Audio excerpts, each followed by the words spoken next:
This podcast is a member of the Voices of Wrestling Podcasting Network. Visit voicesofwrestling.com to hear the rest of our great podcasts, as well as show reviews, columns, opinions, and updates across the world of wrestling.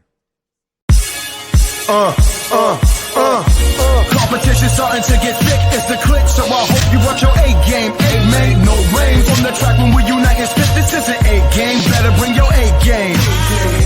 Competition starting to get thick, it's the click, so I hope you watch your A game. A made no rain. Hey, now it's the Mike and JD show, and I'm your host, Mike Gilbert. And the prodigal son has returned. JD and I have not been together on a podcast in almost a month. It's been 3 weeks since we've done a podcast together. But JD, by God, Oliva is back. How you doing, JD? It's been a long couple of weeks, man. Burning the candle at both ends. Kids wrestling tournament again today. Long days. I feel like I'm the worst wrestling podcaster around. I really do. Like, I feel like my dog is trying to pull my computer off the table right now because he's being troublemaker. Get out of there, Astro. Yeah. Like, get your fat. But God damn it, Astro. Sorry. Astro's a baby face. The more he annoys you, I think the people love it. So I know everyone loves to see me uncomfortable. So like him and my wife, the people and my wife both love that. So like I said, I feel like I'm like the worst wrestling podcaster around, especially like one who's like serious and like actually makes money doing these things. Because I don't watch shit, man. Like I keep trying to watch Dynamite and it's bad, right? And so I don't check out Collision and the Royal Rumbles yesterday, and I couldn't care less. And I read like I'm barely on Twitter, which by the way, everyone should barely be on Twitter, let alone paying for Twitter, like some people I know. Wait, I got a reason behind that, but continue, sir. Continue. No, I just like I said, I feel like just like the worst wrestling podcaster in the world because I'm so checked out. I'm getting to the point where I'm feeling like I felt when we bailed on Brace for Impact as the main show. Like, and it's not, I don't feel good about this. Like, I don't like not liking my hobby, you know, it bugs me. And like, I've never been more, I take that back. I haven't been this frustrated as a pro wrestling fan since 2003, you know, when I kind of checked out. And I'm like, if it wasn't for the show and what we do, I feel like I would be checking out right now.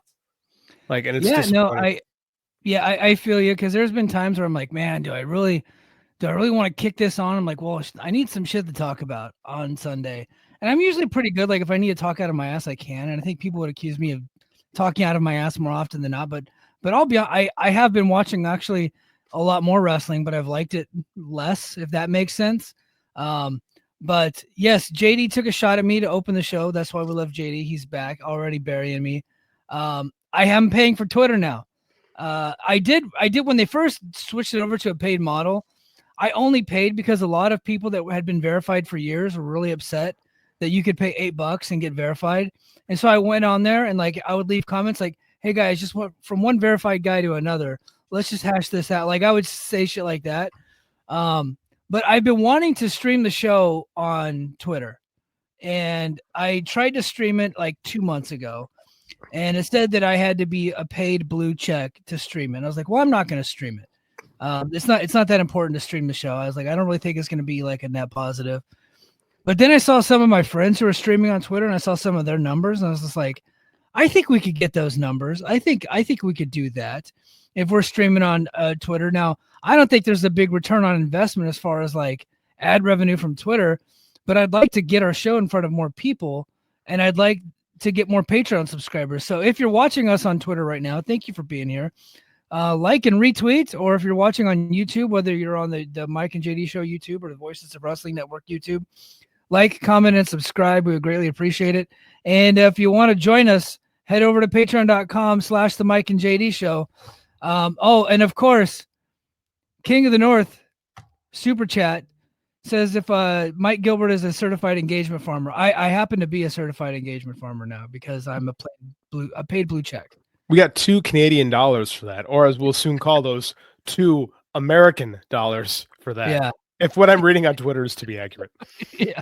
Yeah. So one time, was it when we had Ibu on? So we had Ibu on a while back, and Ibu has a lot of fans in India, and they were giving us like 200. I think it's called ruples or rupees. What is it called? Rupees, I believe. Rupees, and And JD thought that we made $400 on the show. Dude, And he's like texting me after, like, dude, we made $400 on the show. And I was like, bro, that's 400 rupees. And he's like, what the hell are you talking about? I was like, bro, those are rupees. Like, that's like 38 cents. And so I had to do like the conversion. I Googled it and I converted it.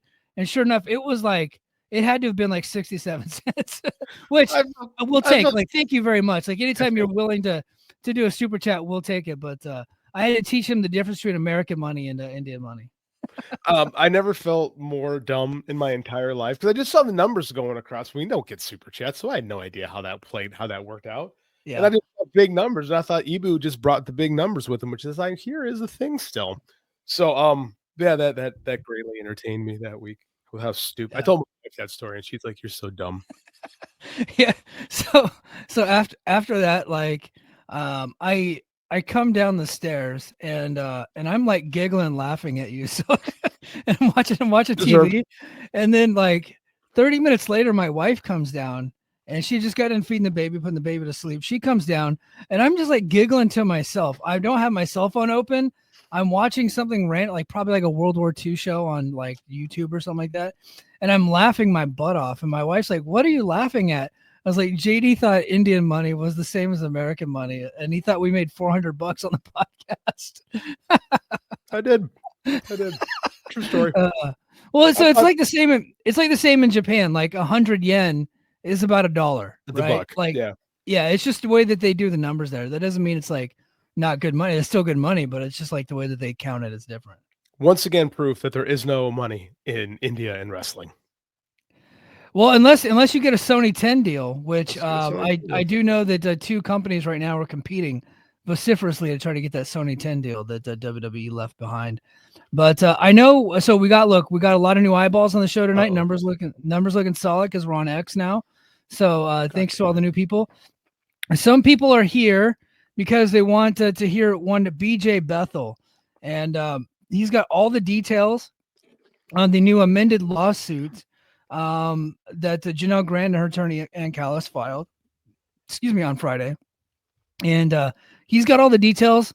I'll be honest, and I think you guys know this by now, BJ has been on the show several times before, and I wanted to have him on because when JD and I try to talk about this stuff without him, we are impossibly stupid when it comes to like the law and like real, and when it comes to like real news. But he is actually like a legit like investigative reporter that not only does like pro wrestling is kind of like his hobby when he does his reporting, but he does like real sports. He covers the Bengals because he's in Ohio. I won't say where, but he's in Ohio, not Cincinnati. But he covers like real sports, and he covers like local politics and national politics at times. And he's been published in a lot of big papers all around the world. So we're excited to have him on to kind of explain to us what just happened, because there's some new details. Some people have been named that weren't named before, and what it all means, and did we have any smoking guns and all this and that.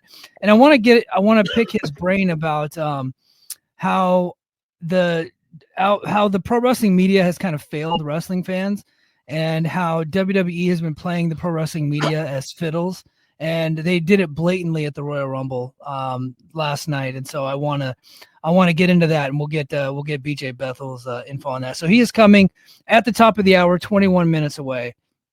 But man, so King just dropped another super chat. So JD just did my taxes. No wonder my return was big.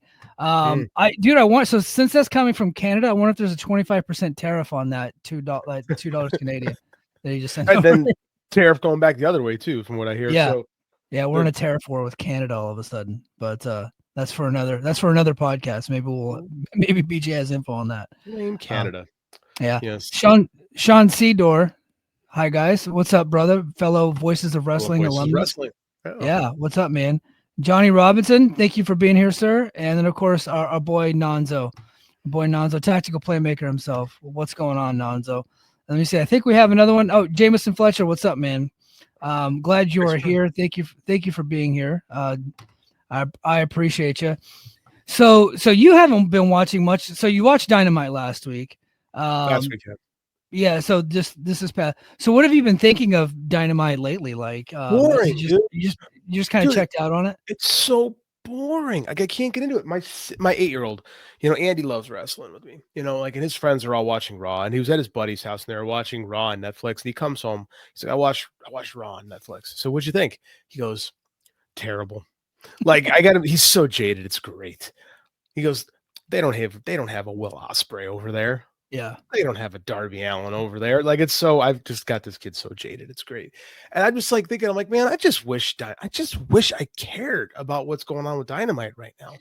Like Yeah. Moxley's having this big long run, and I'm like, I feel like I should be super invested because last summer when this started, we were both like, this is cool. This is gonna be cool. Yeah. And then no. And then we're back to Timeless Tony doing her thing. And it just, I don't know, man. Why does it have to suck so bad? Well, cousin Joe was on Fed Pill Joe. Cousin Joe himself was on the show last week, and we were kind of discussing some of the issues because we were essentially reading what Dave was writing. Because I felt like in the last two Observers, Dave is writing an open letter to Tony Khan on how to get this ship righted, right? And kind of get some of their identity back. And it doesn't appear that Tony Khan is reading that publication anymore, or if he is, he's completely not paying attention. Now, Dave is writing about what he likes. I know he will say that what works is what works, and that's what he's trying to figure out. But I sometimes I agree with him, sometimes I don't. But I really feel like he's kind of nailed down some of the problems that are going on in AEW. And this past week on Dynamite, really, it was pretty obvious what's wrong with AEW. Jon Moxley has no opponents. He's got Jeff Jarrett coming for the world title. He's got Adam Copeland coming for the world title, and nobody wants to see that, unfortunately. And I'm a fan of Adam Copeland, and I'm a fan of Jon Moxley, but we're not really interested. And at no point do we think that Copeland's going to win the title. Before that, it was, he went through Orange Cassidy, and then he had the 4-way at World's End, and nobody wanted to see that either. So it's like he's got this series of opponents lined up that nobody really cares about. And the one opponent that we want to see him wrestle is trying to claim Mount Everest. So they're just trying to hold everything off until he gets back and he gets healthy. So, that sucks. I'm a lifelong Jarrett fan. Obviously I got the TNA podcast. His feud with MJF has been terrible. They were on Dynamite a couple of weeks ago, and they were trading jabs like they were insult comics at a roast, except for neither one of them are all that clever or funny, and they're just insulting each other's girlfriends and wives like it was like a cool thing to do. So I didn't really care for that, and I'm not really interested in that match going forward. And then this past week, we had Jeff Jarrett in a match with Claudio, and really Claudio should have beat his ass, but I think they're prepping Jarrett for not only a match with MJF but an eventual match with Moxley. So it took 3 people from the Death Riders to actually beat Jarrett. You know what I mean? I just feel like the whole show has kind of gone off the rails. There was a period when Jeff Jarrett got pretty hot as a babyface around the time of the Owen last year. And they should have done something at the time, and they didn't. And now they're trying to go back and make it work. Kind of like the Orange Cassidy thing. When Orange Cassidy was really hot, I believe it was last year around All Out time, they cooled him off immediately and then tried to go back to him. And there comes a point where you can't get it back. And I fear we got that with Will Ospreay, because Will Ospreay was pretty hot in this company last summer, and it just didn't go anywhere. I think Tony, you said, I don't think Tony is reading the Observer anymore. When I say reading it, I mean, I don't think he's like following it. I don't think he's like imbibing from it anymore. Yeah. There comes a point where you achieve, and this happens a lot with people, especially creative people. You achieve a certain amount of success, right? And that success builds your ego, and you think you know what you're doing, right? And you insulate yourself with a group of people around you who try to tell you that you know what you're doing and try to feed your ego because it satiates them and what they need, right? So you don't get good criticism. Right. And you become insulated. And then the people inside your circle now tell you that those on the outside don't know what they're doing. Right. You know what you're doing. You've been successful. You did this. You did that. Yeah. You just need to get one hot thing. We just need to get our bloodline. Right. So Tony is he's lost the plot completely. Right. The show is Dynamite. Dynamite used to be a lot of things, but it was never boring. Yeah. Right. Even a bad episode of Dynamite from back in the day was not boring. Like It was Dynamite like, is boring now. yeah, even if like the stories were kind of lame and maybe they didn't have good promos, they at least had like 3 pretty awesome matches with a hot crowd. The crowds just don't care anymore. Like they're just not into it, it seems. Well, they chased away all the fans that cared about wrestling. Yeah. Right. Because and I hate to put it all on him, but I mean, like the MJF title run from a year ago that everybody wanted. So if you're listening to the show and you're trying to tell me, well, that never should have happened, well, people clamored for it for 2 years. I remember at All Out 2020 when Moxley wrestled, people like, it's time to go with MJF as the champion. Time to go with MJF as the champion. People wanted that really badly. Unfortunately, when that happened, all we got was WWE Light. Yeah. And it started turning fans off. And everything since then has been WWE Light, and they keep restocking, right? They keep restocking creative with WWE people or WWE fans, like a Will Washington, who clearly just loves WWE and wants to do his own version of WWE over there. So it's like, for a long time, I was really upset with like fan base being like, because I really believed that if you like 2017, 2018 in the space, people would be like, I want an alternative. I want an alternative. I want an alternative. Yeah. Well, we got an alternative. And that turned out what a lot of people really wanted. They just wanted WWE to be better. Yeah. Right. They just wanted their comfort food to taste good again. Yeah. And this is where we are now. And the problem is that nobody is offering a voice of opposition anymore. Nobody's offering anything to say, let's be different. Right. And there's no attempt to make anything different. And the problem comes from Tony, because I don't think Tony wants. I think Tony just wants to do his own version of WWE now. I thought that Tony wanted his own thing, right, for the longest time. But now I'm like, nah, man. Tony just wants to do his version of WWE. Well, I mean, he was a WWE fan, obviously, and a WCW fan and ECW fan. He was a TNA fan, very clearly. He bought the TNA tunnels. So like he brought them over, and so he's a fan of all of wrestling. And I think what happened is he got the money, like he secured the bag, right? And once you get that, you get a little bit comfortable. And one thing that AEW fans need to look out for: the Jacksonville Jaguars still don't have a general manager. They fired Trent Baalke, and they were right to do it because he's terrible. He was the 49ers general manager, and I just can't stand that guy. He ruined that football team for a few years. He came over to Jacksonville, and they are a complete mess right now. I don't think it's a crazy idea to think that Shad wants his son to run that football team. I've not heard anything like that. There's no reports out there, but I was just thinking about it. I was just like, with the way the Cowboys are being ran by Jerry Jones, and his son is like the general manager, the way that they're doing business over there, I see that relationship being kind of similar because Tony's heavily involved with that football team. So, and then once that happens, it was like, I don't know what the hell is going to happen with AEW, because it seems like they've steered so far off the path that it's going to take a long time for them to come back. Numbers are down across the board. The UK numbers are really good. I think they're up in the, I think they just broke one of the records, so that's good. But American numbers, the bigger market, is everything is down. And I think you said something very important. Wrestling fans just wanted WWE to be good again. And for the most part, they're kind of getting that, right? Like, it's not for everybody. Like, if you like, I think, if you're one of the hardcore sickos or whatever that AEW was so proud of for a while, if you're one of those people, like, you're probably never going back, right? Like, WWE lost you when you were 12, right? But yeah, right? They lost me in 2017. I stuck around until 2017, then I was out.